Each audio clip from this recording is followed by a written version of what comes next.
Hello friends, my name is McKenna and welcome to Knit Between the Lines, a knitting podcast. Today I don't have a podcast for you, but a everything I knit in 2025 wrap-up video. I am super excited to share this video with you guys. I always think these videos are a super fun way to look back on the year.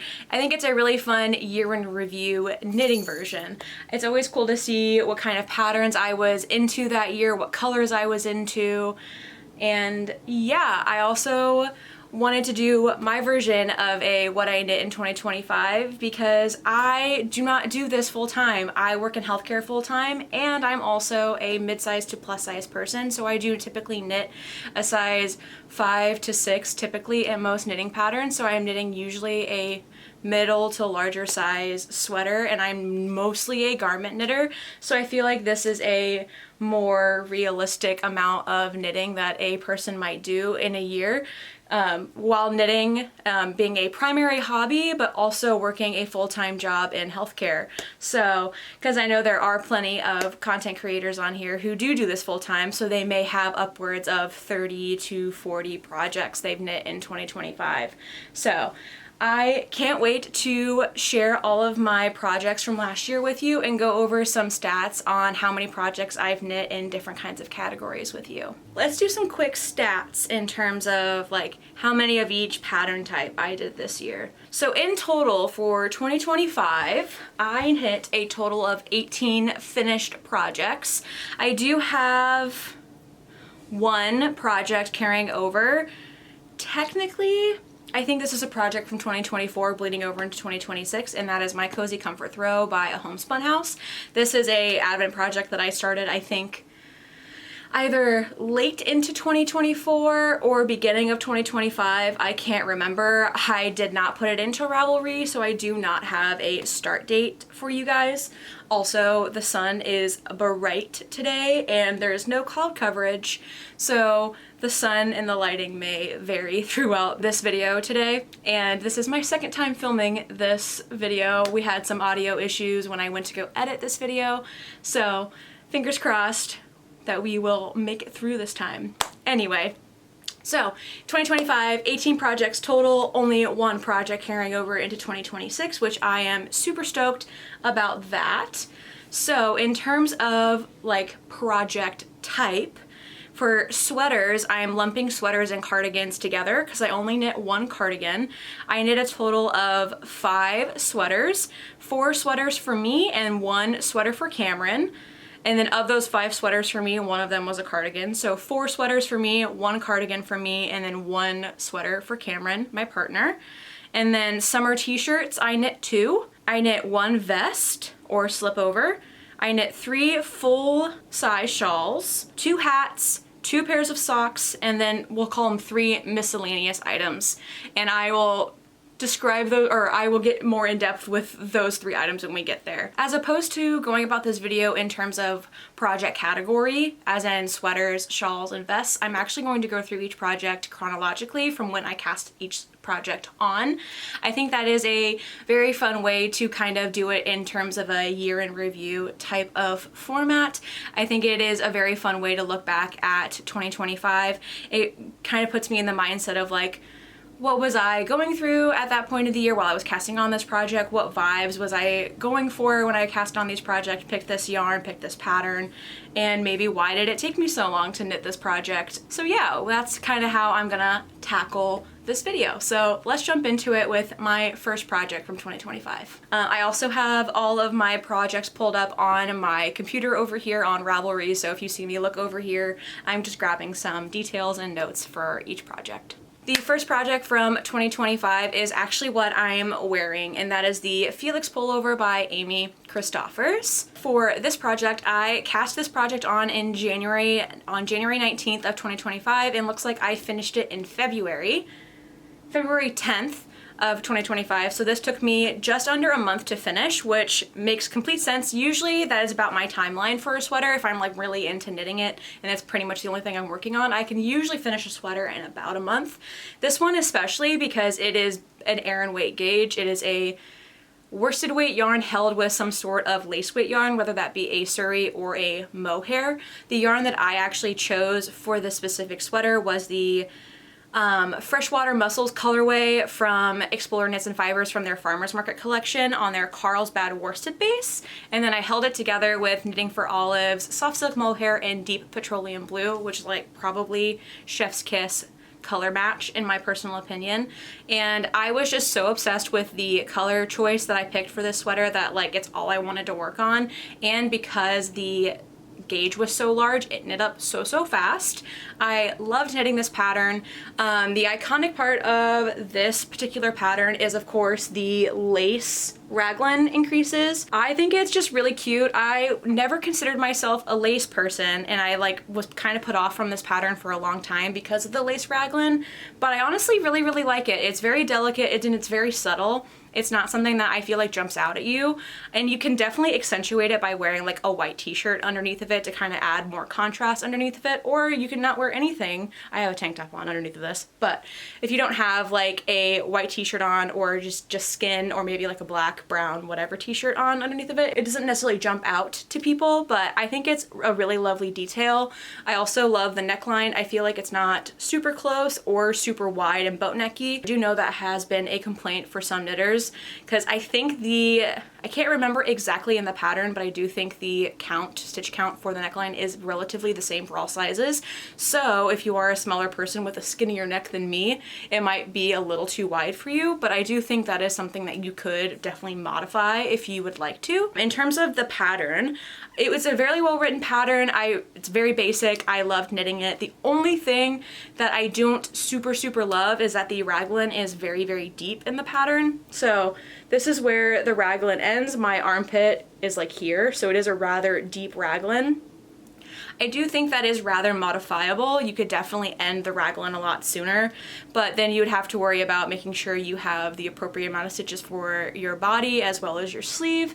So I didn't really feel like messing with it. I personally like don't mind it too much. It's very much just a oversized sweater that I wear. I wear it all the time. It's very comfy. It just kind of achieves that very boxy, oversized sweater look, and like the sleeves are also more fitted. So I think the fitted sleeves kind of balance out how boxy the body is because of how deep the yoke is from the raglan increasing. So it's kind of up to taste, I think. I feel like the Felix pullover is often compared to the No Frill sweater by Petite Knit because of the like a basic essential closet staple. So I really like it. I do plan to knit another one. I do have yarn in my stash to knit a like sagey green version of this. I actually am potentially going to modify it to have no lace detailing in the raglan just to like have fun with some modifications, but I really liked the pattern. I don't actually mind how deep the underarm is now that I've worn it for so long. It just gives it a very cozy, comfy vibe, but I do know that some people do not like a deep yoke. Or a deep underarm. So keep that in mind if this is a project that has kind of been on your queue for a while.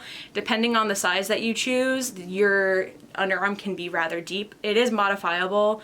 I just personally don't quite know how to do it, but I'm sure if you're a super capable knitter and have modified patterns in the past, I'm sure you can totally do it. You just have to make sure that you have the correct number of stitches for your body, that for the size or positive ease that you're intending for your body, and that you have enough stitches for your arms.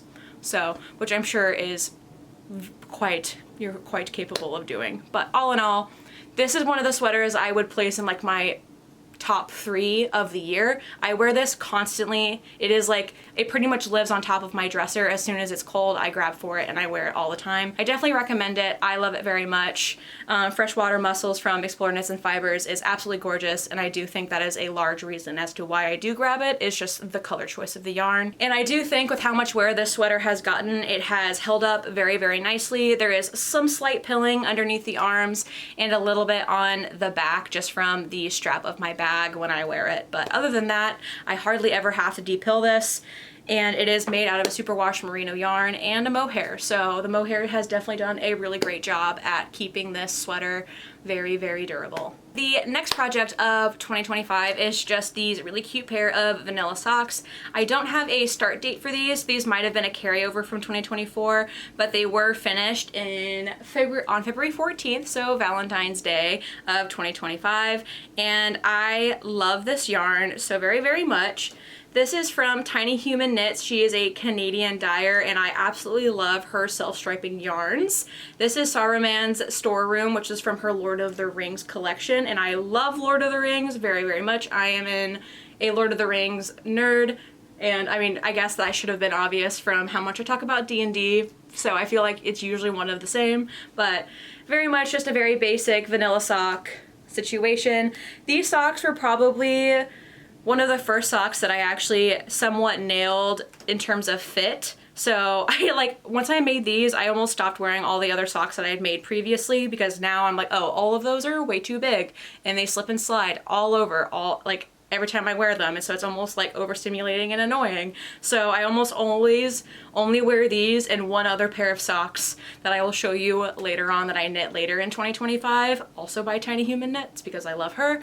So, but I love these. I love how autumnal they look. I just think they're so cute. I love these so much, and you can tell that I wear them. The heels are definitely getting a little felted and they're a little fuzzy. There's cat hair in them from my beans. So definitely gets a lot of love. I love these very much, so very cute. Just some vanilla socks. I think I casted on, I think this is when I started using US zeros instead of US ones for my sock knitting, and I can't remember if I dropped down to 56 stitches or if these are still 60 stitches, but I think this is when I started experimenting with a smaller needle size, and that's when I realized that I just needed to go down a needle size. So, and I also realized that I am a crew sock length person for the leg.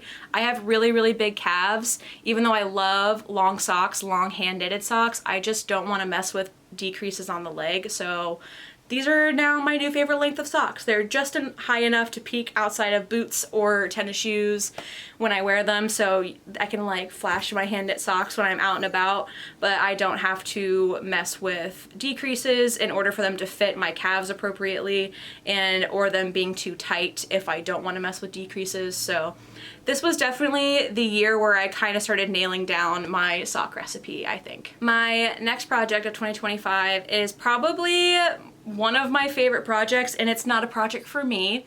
This is the sweater that I cast on for my partner Cameron, and I love it so much, and he is the love of my life. And it was very much, 2025 was the year that I was like, I'm gonna knit him a sweater, and he was very, very nervous about it because he did not want to mess it up.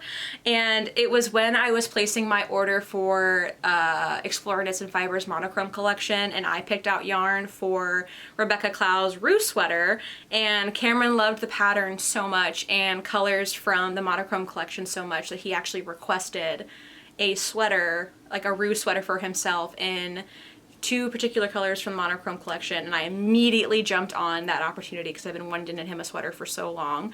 So I knit him a Rue sweater by Rebecca Clow in Forest Floor from Explorer Knits and Woolly on their Rockies DK base, which is their superwash merino base.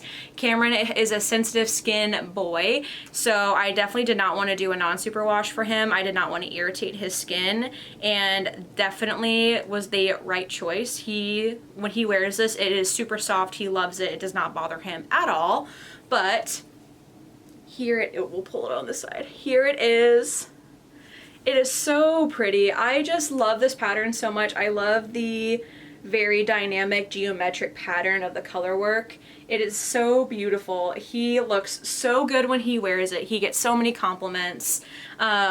I think he wore this to work one day. Everyone kept asking him where he bought the sweater, and he just got to flex that his wife made it for him, which just made me smile and warmed my little heart. I love that he brags about all the knits I make for him.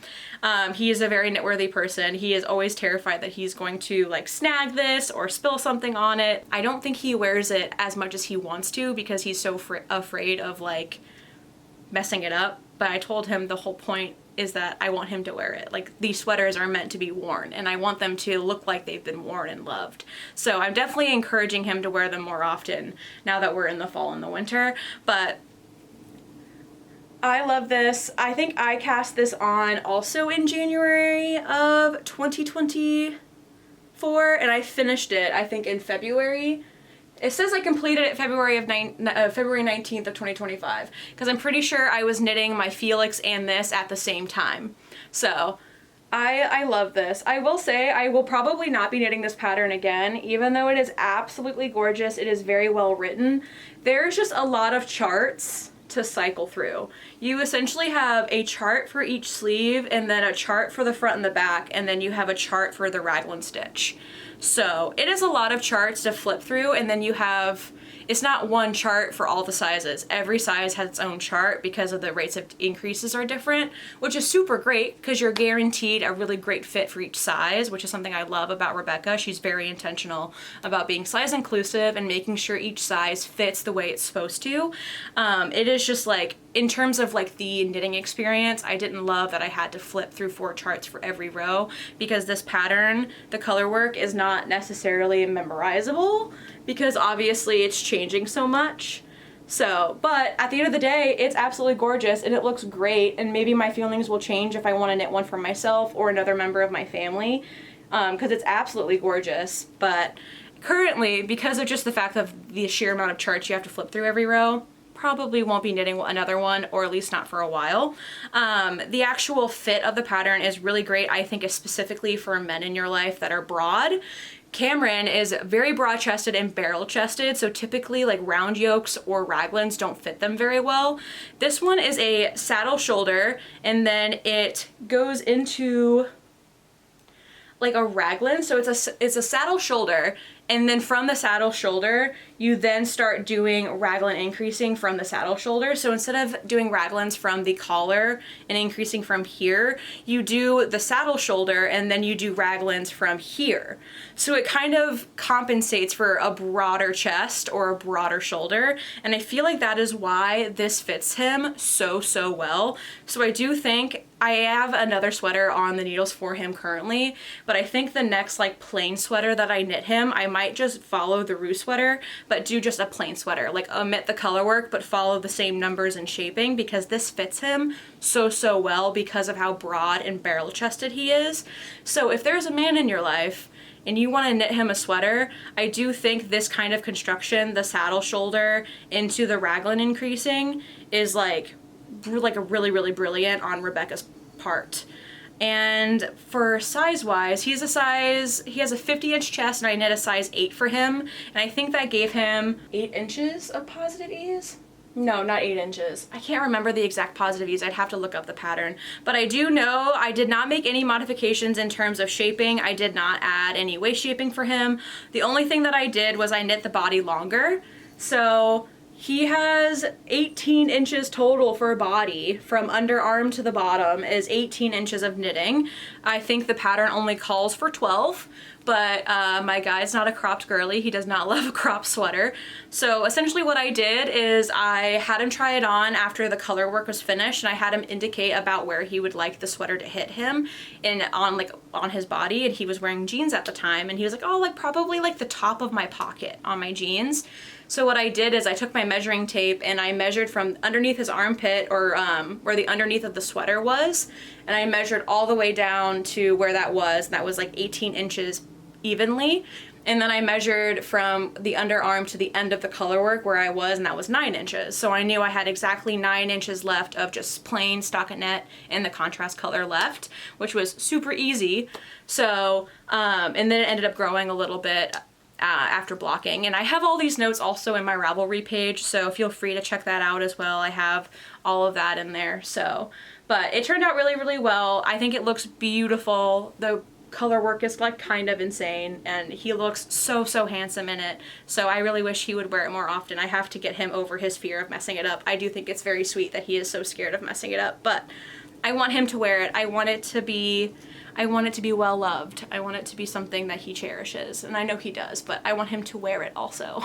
My next project from 2025 was actually a test knit, and that is the Softly Slipover Vest by S-Knits. This was a super fun experience, and I had a super fun time doing this test knit. And I actually did a new technique with this test knit too, which is why I love test knits, and I think it's super fun to do test knits. I feel like you learn a lot of things from test knits, and I also think it's really fun to knit things with other people. And I think test knitting is just I think a really fun experience, being able to knit with a bunch of other people and work with a designer in terms of giving feedback on patterns and kind of I don't know, being on the inside, being able to see a pattern before anybody else does. I think it's super fun. So this is the Softly vest. It is a slip over style vest. I started this pattern in March of 2024 or 2025, and I finished it in April of 2025. It is a really beautiful vest. It is actually open on the sides and closed with either buttons or I-cord ties. I opted to do 2 buttons on each side, which I think are really beautiful details. I opted to do a size 7. Yes, I did a size 7, which gave me 8 inches of positive ease, which I think is either the larger end of the suggested positive ease or a little over, just to get a different style of fit. I wanted a more flowy-esque style of fit, just because I thought it would be a little bit more flattering on my personal body type with where the button cinching would hit me personally. The yarn that I chose was actually stash yarn. It was Swinky DK by Magpie Fibers and Follow You Into the Dark, which was actually yarn that was frogged from a previous project that I just decided I no longer liked. And then Knitting for Olives Soft Silk Mohair in Deep Blue, which is a very true blue. So together, when I knit them together, it was very much a very soft marl. I feel like it gave almost a oil spill kind of effect for the overall look.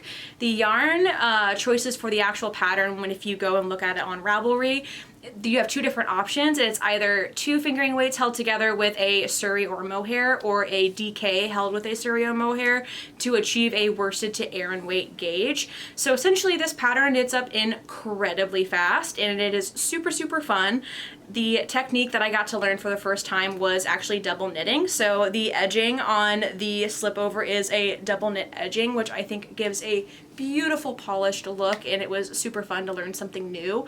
I had a great time with the test knit. Everyone was super nice. It was really fun to engage with everyone else participating in the test knit, and Sarah from S-Knits was super great and always super quick with feedback and super fast with taking our feedback and implementing feedback as well. So I'll give you a close-up of my project. I will also show some pictures here as well.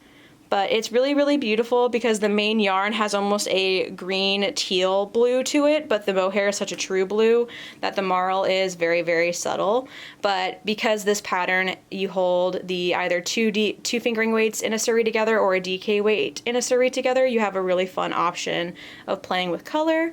And then the buttons I chose were these really pretty River Rock gray buttons, which I feel just complement the blue of this vest very well. And overall, for a slip over, I'm not a tight vest person. I do love a vest that is more flowy, because I really pictured myself wearing this with a white t-shirt underneath with a pair of jeans and my Doc Martens, which is typically how I do wear this. Today I don't have a t-shirt on underneath. I have just a cropped tank top, since I am rotating through a bunch of projects to show you guys.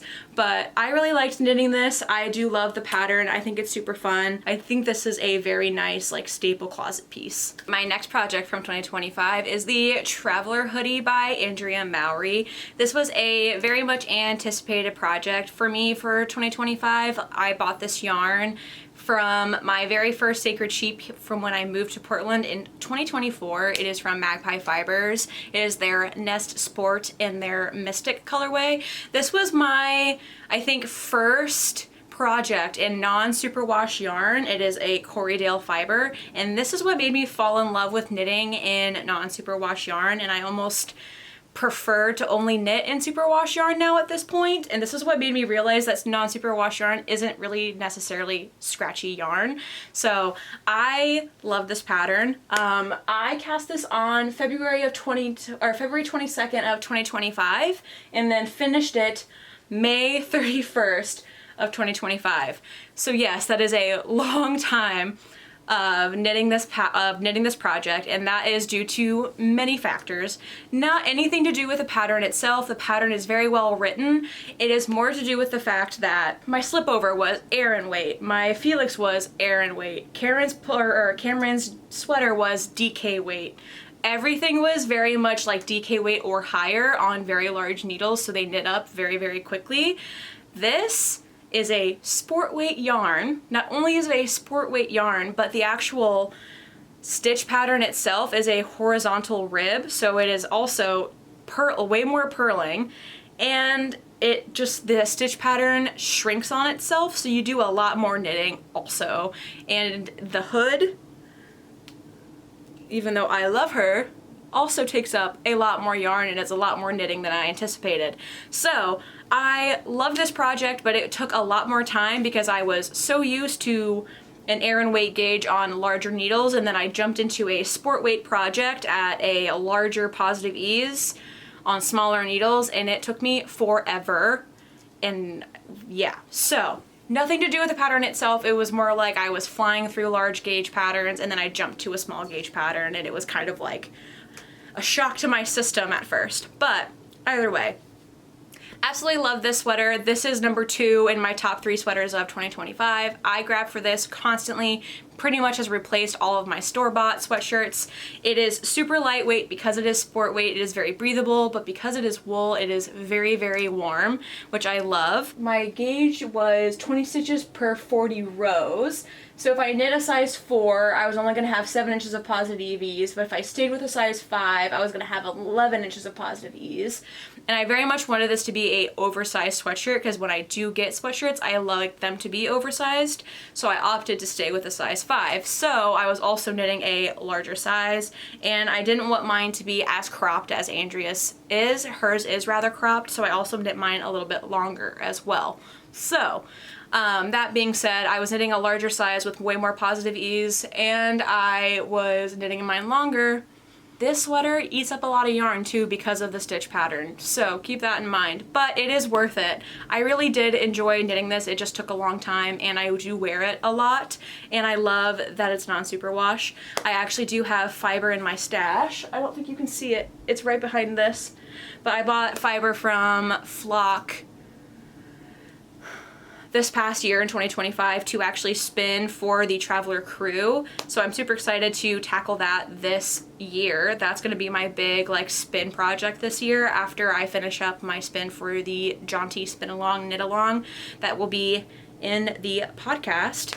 But I really like this pattern. So what I did for the I-cord was actually, it's scrap spin cycle dyed in the wool in Bruised Ego.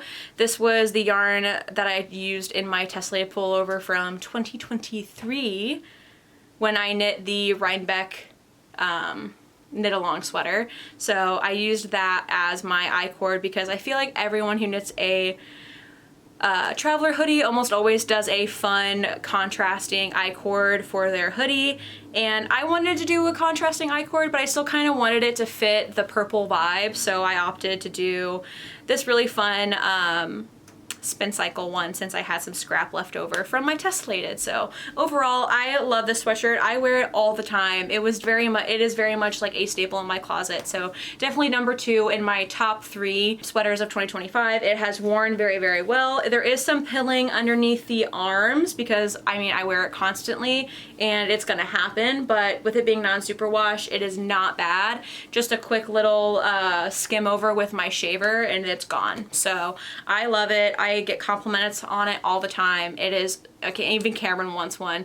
I think he wants me to spin for one for him also. So he, like, I think is a little jealous every time I wear it. So I love this one as well. This was very much an anticipated project for me because I had bought the yarn back in 2024 in November. So I knew that this was definitely going to be something that I was going to knit when 2025 started. So it was very much an anticipatory project, and I was really excited when it was finished. My next project from 2025 was my first summer knit of 2025, one of two. This is the Staff and Light by Rebecca Clow, and it was a test knit actually. I got selected to do this test knit for her, and I was super, super excited. I am a Rebecca Clow stan. I love the Crayabea, and I love all of her patterns. She is super great about being size inclusive, and she is so awesome about you buy one pattern and you get like 6 options and 6 variations of said pattern in terms of like weight of yarn and variations in terms of like collar and cardigan versus pullover and like neckline and all the things. So I love her very much. So I was really, really excited when I got selected to do this test knit. And this pattern comes in 2 weights, DK and fingering / 4-ply. I was selected to do the DK weight version. So I used Sanduskarn Lena, which I was super excited to use. I've never used Sanduskarn ever, let alone their Lena line, which is their summer weight line. Yeah, it is 53% cotton, 33% rayon and viscose, and 14% linen. And the colorway I chose was light yellow because as we all are aware, the color of the summer of 2025 was butter yellow, and I was obsessed with it. I needed to knit something in butter yellow, so here we are. This was the first time I used this yarn. I will say the only thing I didn't enjoy about this yarn is that it's very loosely spun, so it is very easy to split the yarn as you're knitting with it, but I feel like that is very common with summer weight or summer yarns in general. So but in terms of like wearability, I do love wearing it. It is very light. It does it's very breathable, and it's washable. I can toss this in the washer, which is really, really nice. But in terms of the pattern, this is probably the best fitting knit t-shirt I own. I love it in terms of how it fits across my chest and how much ease I have in terms of like my stomach area. It is a all over textured knit. It has a really beautiful raglan detailing. You have these columns of ribbing and then Estonian buttons here and some brocade, and then that just repeats across the pattern. But overall, I feel like this fits me very, very well. I feel like I will wear this a ton in the summer. I feel like it looks so nice. I love the color very, very much. I love the color yellow, but I don't feel like the color yellow suits my skin tone very well. But I do think this specific shade of yellow, being on the lighter side and a little more muted, suits me very, very well. I cast this on in April of 2025 and completed it in June of 2025. So I'm really, really excited for when it does warm up and I can get a little bit more wear out of this. I think it's also fun. Something about Rebecca's patterns is just because it is labeled as a summer pattern doesn't mean you have to knit it in a summer yarn. So the actual staff and pattern, I think, is a worsted weight pattern. So I think the only reason why this is called the light is because it's a DK and a 4-ply. So you could knit this in a wool yarn, and it doesn't have to be a summer t-shirt. You can knit this in a wool yarn, and it could be a wool t-shirt. She also has the option of a long sleeve as well. So you get long sleeve, you get short sleeve, you get a DK weight, you get a 4-ply option. I also think there might be a V-neck as well. I think it's not just a round neck. I think you also get a V-neck. So you have plenty of options with this pattern. So loved test knitting for Rebecca. Love this t-shirt. It is my best fitting t-shirt. I do think I would probably re-knit this, maybe even without the texture, just to get a really nice fitted t-shirt. The size that I knit was the size 5. That is the size I knit. So really, really loved this. Can't wait to wear it again this summer. My next project is actually my first time knitting with my own hand spun, and that is the Harlow hat by Andrea Mowry. I will post a picture here because I actually don't have it with me. This is the hat that I actually spun and knit for my partner Cameron. This is fiber that he picked out for himself at our first time going to Flock back in 2024. And when I had first picked up spinning, I bought my wheel secondhand off of a really sweet lady off of Facebook Marketplace. Right when we, like pretty quickly after we moved to Portland. We moved here, yeah, we moved to Portland in May of 2024, and I want to say that I got my wheel, I would have had to have gotten my wheel in like August or June, like June or July. Then we went to Flock and Cameron picked out this fiber for himself. It is Wooden Ducks, or Wooden Duck, on a Polworth base from 316 Dye Studios. And I waited to spin this fiber for quite a while until I felt pretty confident that my consistency was a little bit better. Still wasn't great by any means by the time that I spun this fiber, but this was the first time that I actually knit with my hand spun, and I was quite surprised at how forgiving hand spun can be in a knit fabric, because I will say, from my first yarn to this yarn, it was definitely a wide improvement, but it was still definitely thick and thin, and it was still quite loosely spun now that I'm like been spinning for almost 2 years. But I was just genuinely so surprised when I was knitting with it, like how well or how nicely it looked in a knit fabric. And I was also knitting brioche, and textured fabrics are very forgiving, I feel like, to hand spun, especially if it's an inconsistent hand spun. Textured knits tend to hide inconsistencies in yarn very, very well. So I think knitting with my hand spun for this project gave me a lot more confidence in terms of continuing to spin and giving me more encouragement to knit with my hand spun. So I have more yarn, more hand spun now that I do plan to knit with, which is really, really exciting. Cameron loves this hat, and the reason why I don't have it to show you today is because he wears it all the time. Like if he's going out of the house, he's wearing this hat. He loves it so much in terms of just like the colors and the way that it looks, because of like how the spun or how the spin turned out. But if he's leaving the house, he's wearing this hat. Like he loves it, and like he has many other hats. I just finished a hat for him for Christmas that I will show later in this episode, and he likes this hat, don't worry, but he definitely, like, this hand-spun Harlow is his go-to, and he wears constantly. So I don't have it today because he went to work today and he grabbed it out of habit and is wearing it currently. So I also only did, it is technically a 2-color brioche pattern, but instead I just treated it as a 1-color brioche, and I did a double folded brim. So what I did is I essentially just knitted, so the pattern tells you to knit for I think 3 inches for the brim, and then switch to a larger needle for the rest of the hat. Instead, what I did is I knit an extra 3 inches to account for a folded brim. That's all that I did. So I knit essentially 6 inches on the smaller needle and then switched to the larger needle for the rest of the pattern. So then I could fold that brim in half and achieve a double folded brim, which I think looks really, really nice on him. So yeah, I love this hat. I love how it turned out. I think for the spin, I originally was going to spin it end to end and do a chain ply. When I practiced the chain ply did not go well, and I did not want to mess up this spin for him. So I opted to just ply, I had 2 bobbins, so I split it in half, and I spun each half end to end, and then I plied it together because I wanted it to kind of do a self-striping effect to kind of keep the colors intact on the braid. But because the chain ply practice didn't go very well, instead I just split it in half, spun those halves end to end, and then I plied them together. So the colors are still mostly intact, but there is a little bit of heathering that occurs just because I probably didn't split it quite exactly in half, and my consistency obviously wasn't exactly the same on each bobbin. So, but all in all, like, we still got that really cool like striping effect on the hat, and also there's a little bit of a heathering that's happening as well, which I think is still really, really cool, and I really, really like how it turned out. So, and he loves it, so that's all that matters. But needless to say, don't be afraid to knit with your hand spun, even if you think it's not super consistent and like looks kind of wonky.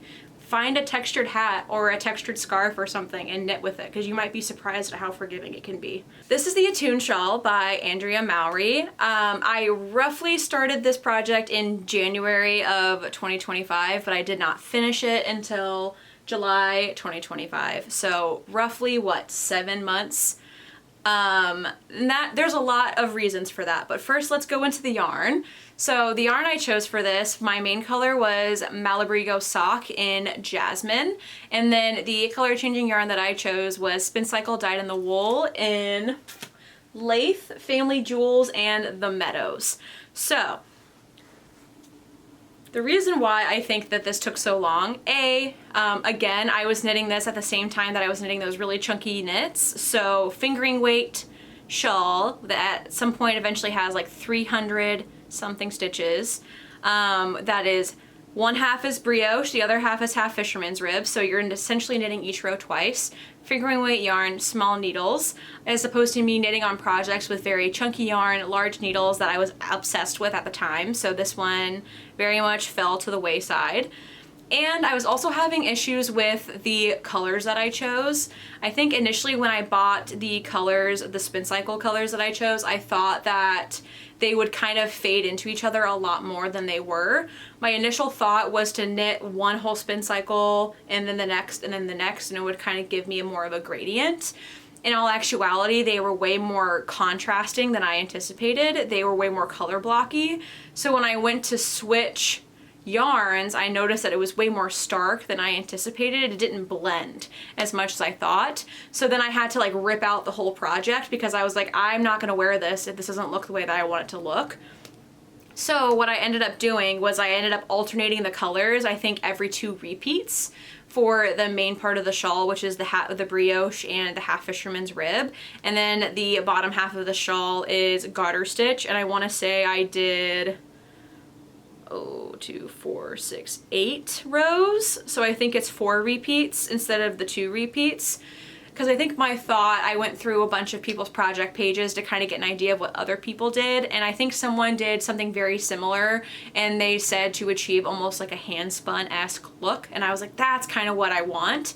So that's what I ended up doing, and I think I also was unsure if I was liking it. I was like, oh, I think I kind of hate this.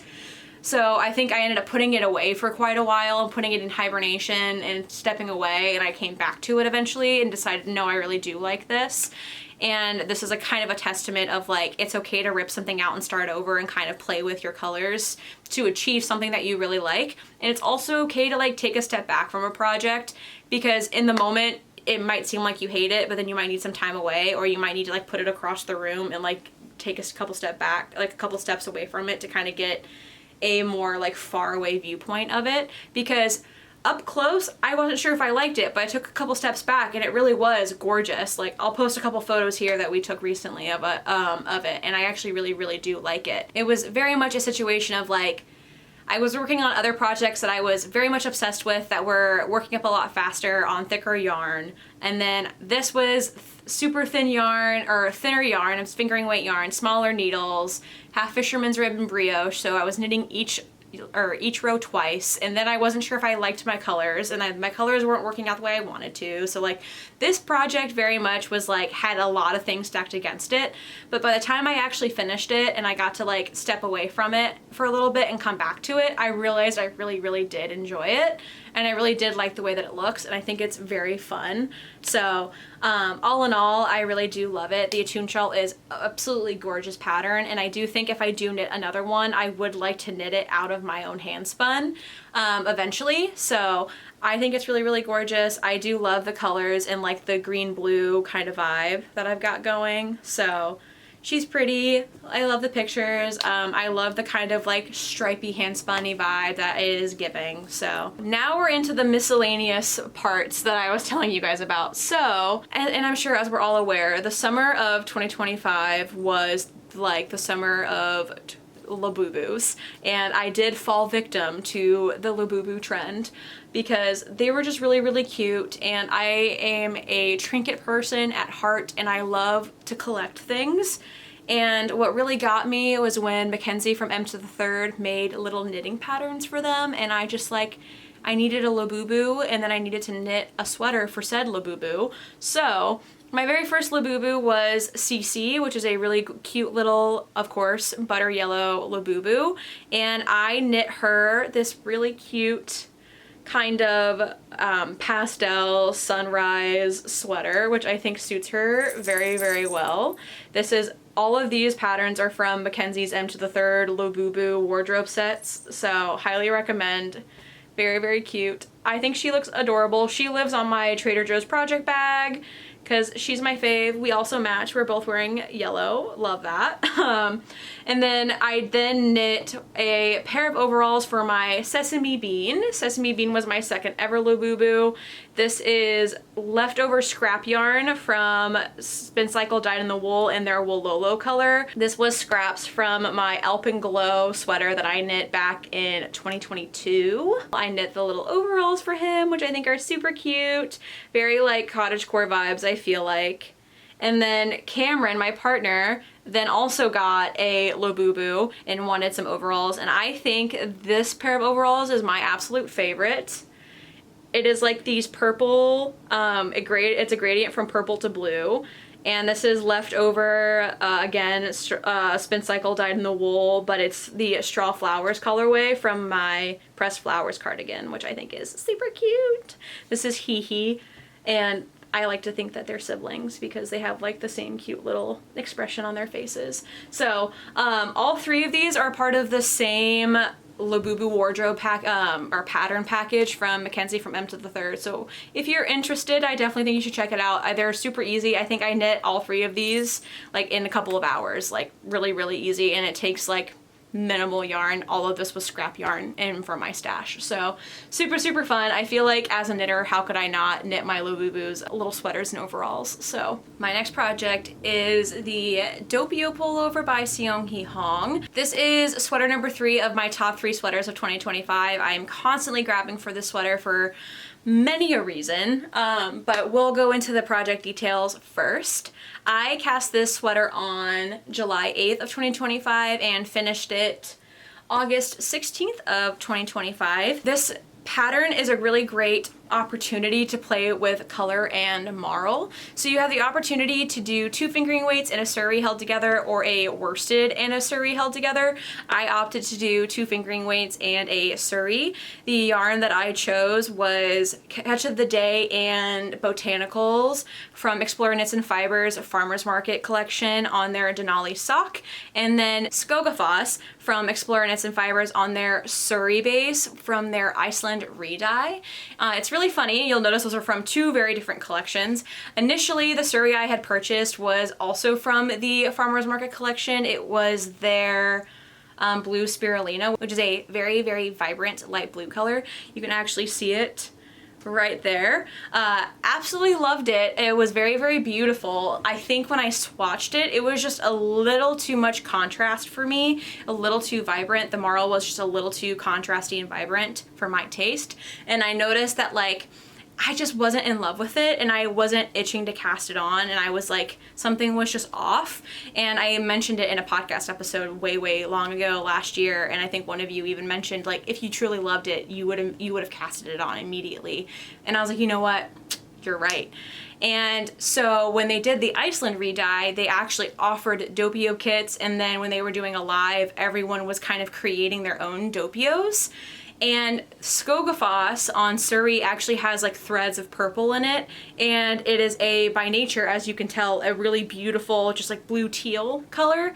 And I was just like, oh, that's gonna be perfect, and it's gonna really tone down the marl that I have going with Catch of the Day and Botanicals, because they're 2 very contrasting colors, because Botanicals is essentially like a cream or light colored yarn with like streaks of like a minty green and a light blue through it to mimic like fresh botanical bundles like eucalyptus and sage and herbs and stuff like that at a farmer's market.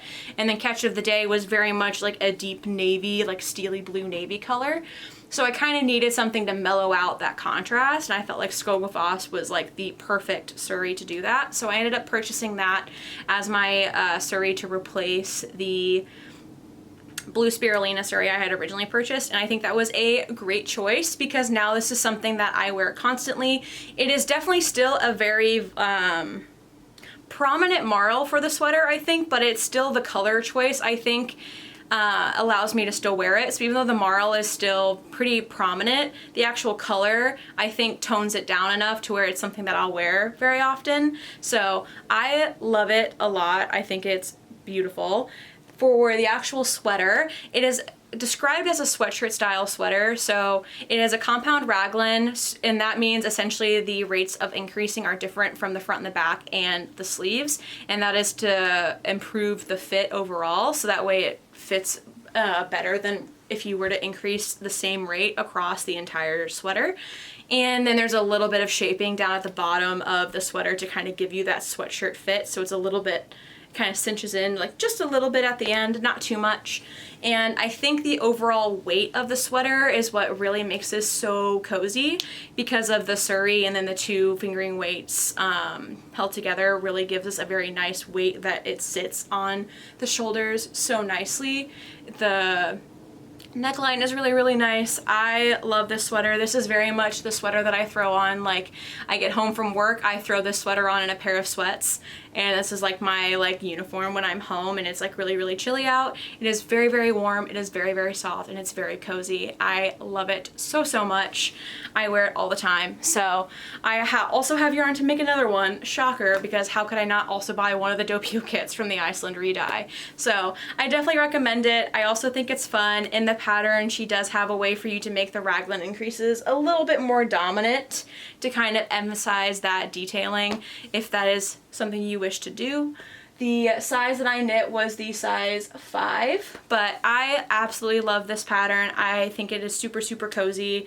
It is definitely very, very warm, and it knits up very, very quickly. So if you need a fast knit, highly recommend. My next project is another pair of vanilla socks, and the yarn is from Tiny Human Knits. This is her Scrappy Quilt colorway, which I think might be my favorite colorway from her specifically, and my favorite colorway of self-striping yarn like ever. So I actually cast these on for a baseball game that I went to with a couple of friends, just because I wanted something to do with my hands. And I love these so much. They are so stinking cute. These colors are just so cute. I was so tempted by these socks that when she dyed full skeins of all of these colors, I almost bought them to knit a stripe pipe, but I convinced myself not to. But I don't know, I just love these. I also wear these a ton. So these socks and these socks are the two that I probably wear the most often now that I've figured out that I needed to go down to a size US 0. My gauge was actually tighter on these than these, so even though these are both knit on a US 0 and both have 56 stitches, these ones are a smidge too tight. So I don't know if I knit these ones tighter or I must have, because it's the same base. So I'm curious to see if my gauge has gotten a little bit tighter, or if for some reason I just knit those a little tighter. So we'll have to see on the next pair of socks that I knit, because these fit great. These guys are just a smidge too tight. So I'm curious if I bump up to 60 stitches on my US 0, if that would be perfect. So we'll do a little bit more experimenting, but absolutely love that colorway. I want everything in those colors. They're so cute. So highly recommend you guys check out Tiny Human Knits. I love her self-striping socks so much. Scrappy Quilt is my favorite, and I think she's done a couple redyes of those, so hopefully there'll be another update soon if you like that colorway and you can grab it for yourself. My next project from 2025 is the Nightlight Shawl. I cast this project on July of 2025 and finished it August 31st of 25. So a little over a month it looks like, and I had such a fun time knitting this shawl. The stitch pattern is just so fun, and this overall pattern I think really just pushed me out of my comfort zone. I am usually not one to knit or wear a very dynamic pattern like this, but it was just so fun to knit with, and I loved the way that it looked that I couldn't help myself. This was very much like a potato chip knit for me, and I actually bought Andrea's original color palette from Spin Cycle. So this is her color palette. The yarn is Harrisville Designs Nightshades in VCR, which is a green black, and then Spin Cycle's Dream State in Light Years, and I love it so much. I think it's so fun. I feel like you can tell that the theme for 2025 was very much a blue-green era for me, if you can't tell by the current outfit. But this is a very long shallow triangle shawl, and is a mosaic, essentially a mosaic slip stitch stitch pattern to achieve the checkered style pattern, and it is so fun to knit. I had such a fun time. The color changing yarn was so fun to knit with and to see what it would do, and like just the checkered pattern is so fun, and like, again, not something I would wear and very much pushes me out of my comfort zone a little bit, but like it looks so cool and I feel so cool wearing it. We took the opportunity last weekend of sunshine here in Portland and took some photos to update my Ravelry page, and I feel so cool in these photos with this shawl. Like, I don't know. I love this shawl, and because Harrisville, the Nightshades, is a woolen spun yarn, it has a little bit more structure, so it very much like stays up on its own, and woolen spun yarn, when it is spun, has like a core of air in the middle, so even though it's really, really lightweight, it does hold on to heat very, very well, so it's a very warm shawl. So when I am leaving for work in the morning and I have to go grab for the bus, especially because the last like week and a half, it's been like 30 degrees in the morning and very, very chilly, I have been wrapping myself up like this in the mornings and burying myself in this and waiting for the bus, and it has been perfect at keeping me warm, and I look so cool wearing it. And I can't tell you how many times my bus driver has commented on this scarf, and I get to tell her about how I made it, and it's always so fun and a conversation starter. So if you like this stitch pattern, I definitely recommend knitting the Nightlight shawl. If you don't want to knit a whole shawl, she also has the Night and Day cowl, which is the exact same stitch pattern. So I think it's really, really fun. I love the checkered pattern. I think it's really cool how you can achieve it with just some slip stitches. So I wear this all the time. It is very warm, and I love Harrisville Designs yarn. So if you're looking to experiment with a woolen spun yarn, I definitely recommend checking out Harrisville Design. My next project from 2025 is the Sunshine Tee by Andrea Gaughan. And I cast this project on August 21st of 2025. This was very much a last minute summer knit, and I did not finish it until October 5th. So I last minute decided I wanted to knit it for the summer and didn't even get to wear it in the summer, unfortunately. But I really, really like how it turned out. I did have some gauge issues. I swatched, thought my gauge was on, but then when I started to knit the actual project and I think I either was basically done with it. I think I had finished both sleeves and I was finishing the body, and I was like, checked my gauge and I realized I was not on gauge. It was too big, and I knew it was gonna fit because I had tried it on at multiple occasions during the knitting process and knew it was fitting, and I liked the way that it fit. I just knew it wasn't going to be the intended fit that I was going for when I cast on the project, but I knew the ending fit that I was going to have was still wearable and I still was going to like it, so I didn't feel the need to totally frog it and start over. So that being said, the yarn that I chose was Knitting for Olive Cotton Merino. The main color I chose was Dusty Blue Whale, which is this really beautiful dusty navy blue. And then I opted to do two different colored stripes. I did Ballerina, which is a soft pink, and then Soft Blue, I believe. Yeah, Soft Blue, which is this really beautiful sky blue colorway.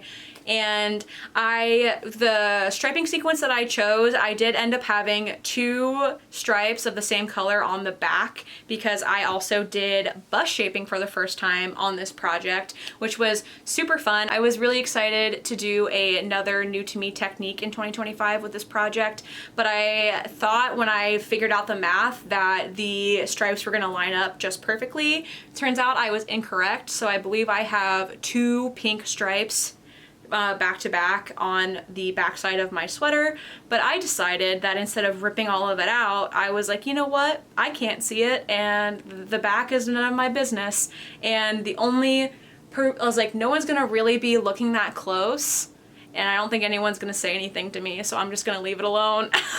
So I don't know, I think it's fine, but I really like it. I still think it fits really, really well. It's just a little bit more boxy, which, like, I still like t-shirts that are boxy like this.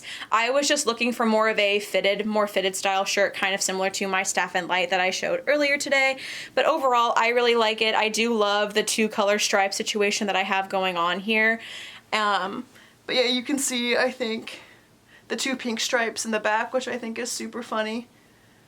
But it doesn't bleed into the front because they connect right underneath the sleeve, so it's fine.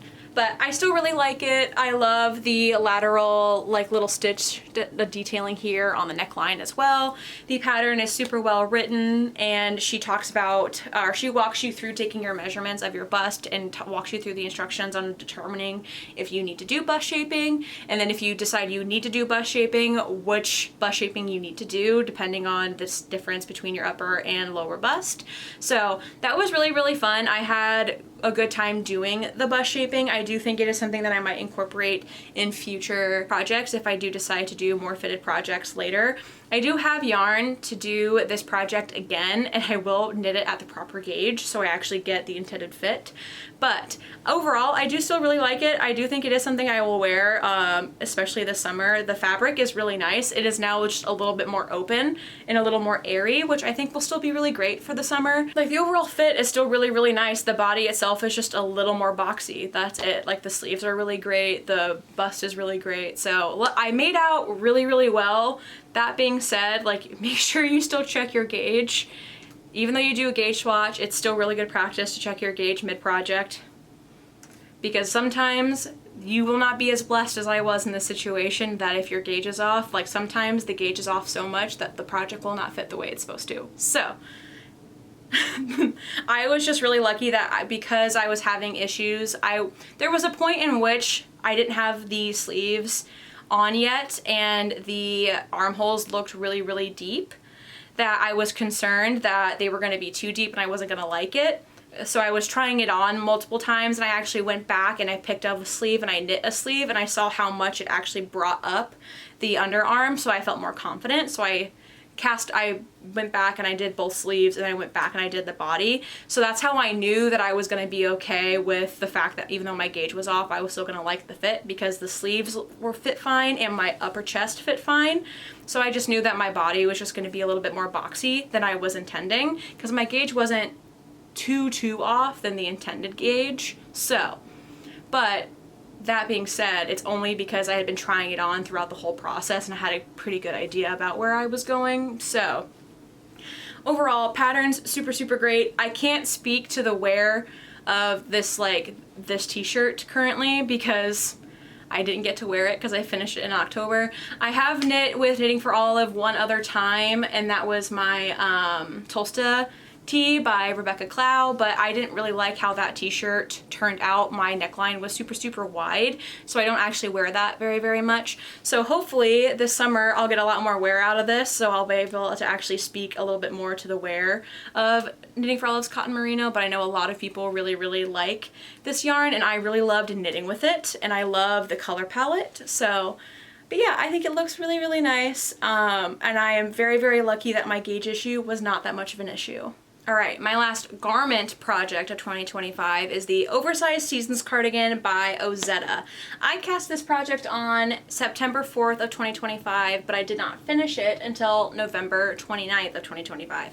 So this took me a little over, almost 3 months, a little over 2 months.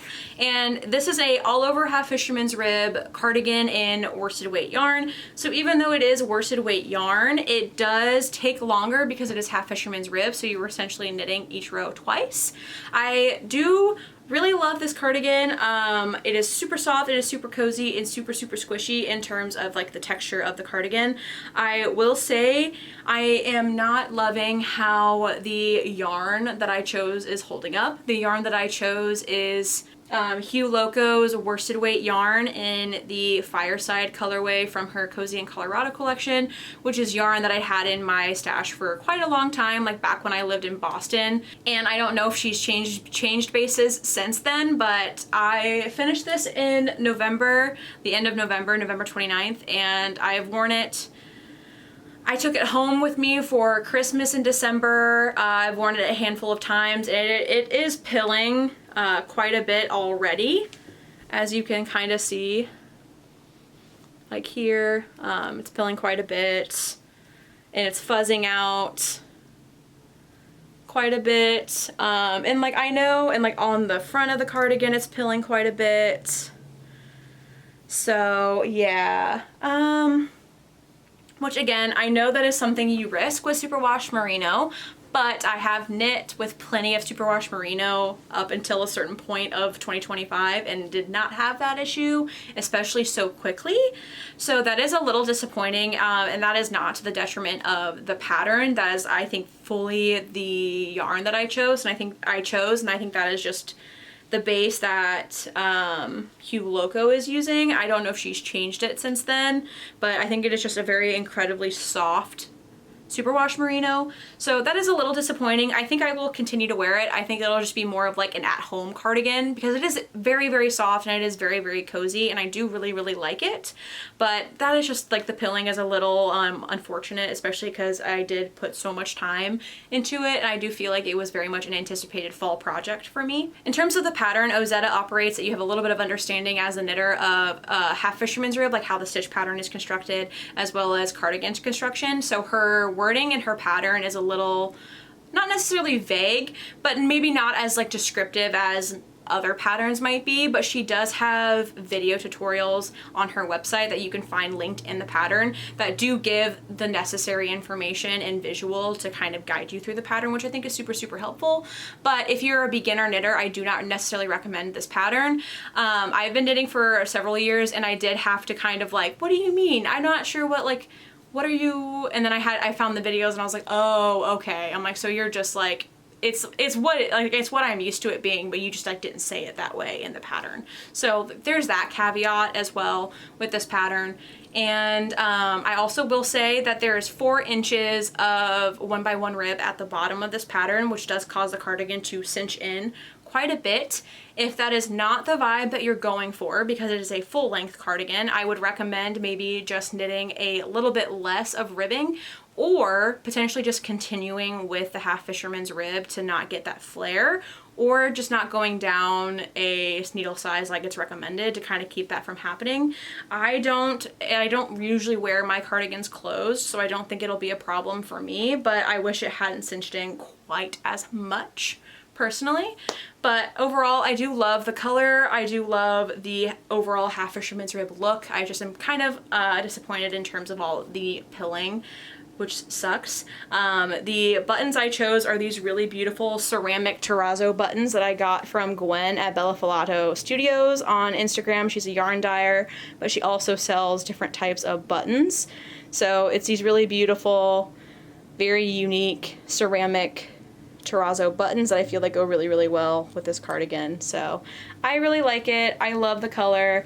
The pilling isn't too terrible, but considering it's already like kind of extensive for having not worn it very much, I do feel like it will continue to get not great. So I'll just have to be really, really on top of shaving this over time with how soft it is, just as a caveat. But I do really, really like it. Just wish it wasn't pilling as much already. My next project from 2025 is the Oslo hat by Petite Knit. This was a gift knit for my husband Cameron, and it is super, super beautiful. The yarn is Shocker Explorer Knits and Fibers. This is their Rockies DK base. This is Tomato, which is yarn from their Farmers Market collection. I bought this specifically for a hat for Cameron. I just didn't know what pattern it was going to be. I really, really love this yarn. He is very much a person that is not a tonal yarn person. He loves a good variegated or speckled yarn.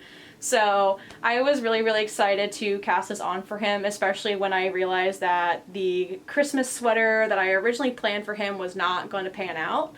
He really, really likes it. It's definitely not as shallow, I think, as he would prefer. He's not a baggy beanie kind of guy. He does love a kind of close to the head fitted kind of guy, which the Oslo hat is intended to fit that way, but I think he has a little bit of a shallower like head. So even though I knit this to pattern, I think I needed to knit it a little more shallow. So next time I think what I'm going to do is I'm going to keep the brim of his Hand-spun Harlow folded and then measure that, and then I'll know like how much length to knit for his hats going forward because he really likes the fit of his hand-spun Harlow.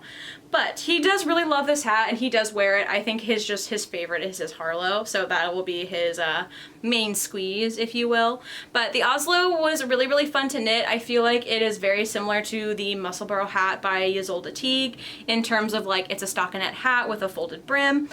The only difference is that Isolde Teague, you knit a tube and then you kind of like stuff it in on itself, and then you have like a double layered hat with a 4-layer brim. This one is just a 1-layer cap and then it's a triple folded brim, but I think it's a really clever way on how she does the triple folded brim, so I really, really like it. I do have yarn to knit one for myself. I think it's just a really easy like hat pattern, so I think it's a really nice, just clean stockinette cap, and I just really love this yarn a lot. So I cast this on November 21st of 2025 and I finished it December 11th. I'm pretty sure I finished this like on the plane home, so this was gonna be my trip project and I ended up finishing it like either in the airport or on the plane. So alright, and my last and final project of 2025 is none other than the Pressed Flowers Shawl by Amy Christoffers. I think this was a very anticipated project by me and you guys of 2025. I felt like I was working on it forever. I cast this on in September of 2025 and I finished it December 21st of 2025. The yarn that I chose was made by Haley Bailey, which is a local to me P&W dyer. She does nature-inspired colorways. The yarn that I chose was in her classic DK base in anthocyanin, which is this really beautiful purpley brown color as my main color, and muslin moth, which is this really beautiful purpley taupe color, and I absolutely love it. It is absolutely gorgeous. Towards the end, I was so ready for this to be over because it is a all over mosaic textured shawl, absolutely gorgeous, but towards the end you have obviously several hundred stitches on your needles, and because it's mosaic, you're essentially knitting each row twice again. So I was definitely ready for it to be over, to the point where I was almost deciding whether or not I even wanted to knit the border, and I decided, you know what, like I'm so close, I should just finish it, and I'm so glad that I did because the border is absolutely gorgeous. I think it looks beautiful. I actually opted to do a Icelandic bind off instead of the recommended bind off in the pattern because I think it looks really, really beautiful. I think it complements the garter stitch in the shawl. It is so beautiful. I think the colors are gorgeous. And the Nightlight shawl confirmed that I do like shawls, like wearing shawls.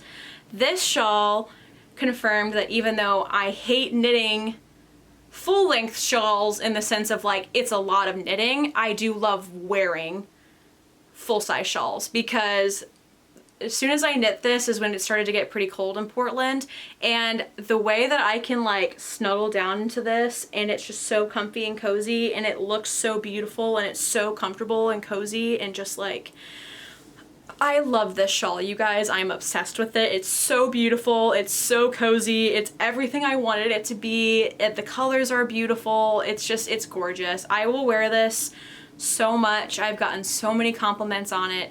Did I hate knitting it at the end because it was so much knitting? Yes. Was it so worth it? Absolutely. I love this. It's beautiful. I like 10 out of 10 recommend. I think I was just really over it at the end. So will I be knitting more shawls in the future? Yes. Will I regret that I knit the shawl towards the end of it because of the sheer amount of stitches? Yes. Will I then be happy that I did once I'm cozied up in said large massive shawl? Yes. I think 2025 was the year of a teal blue sweater because I have 3 of them and I love that color, and also the year of full-size shawls I think has been my trend. It was a year of blue and a year of purple and a year of shawls because I have never knit a shawl before now, I think, except for one. So we love her. I love this so much. It looks so good. It's so pretty. It's so cozy. It's everything I wanted it to be. I was just ready to throw it out the window towards the end because I was over it. But it was worth it. So very, very much worth it. So, alright guys, that's all I have for you today. Thank you so much for sticking through this probably really long everything I knit in 2025 wrap-up video. It was super fun to walk down memory lane with you guys and have a kind of year in review knit version with you. I really had a great time doing this. This was so fun. It's so fun seeing a giant stack of knits on the floor next to me because I can really see a color theme and I can see a pattern theme, and it's really fun to kind of see what my vibe was for 2025, and now I can't wait to see what 2026 is going to bring in terms of knitting and spinning, crafting, and life and all the things. So please drop down in the comments what you knit in 2025. Like, what did you notice your themes were for knitting and crafting? I'm very curious. What are also your biggest anticipatory patterns for 2026? I'm super curious. Also, did anything inspire you pattern-wise in this video? I'd love to know. If you like this video and you want to stick around for more crafty goodness, please like and subscribe. It really helps my channel out. Thank you all for stopping at my little crafty corner of YouTube and sharing your time with me today. See you next time. Bye.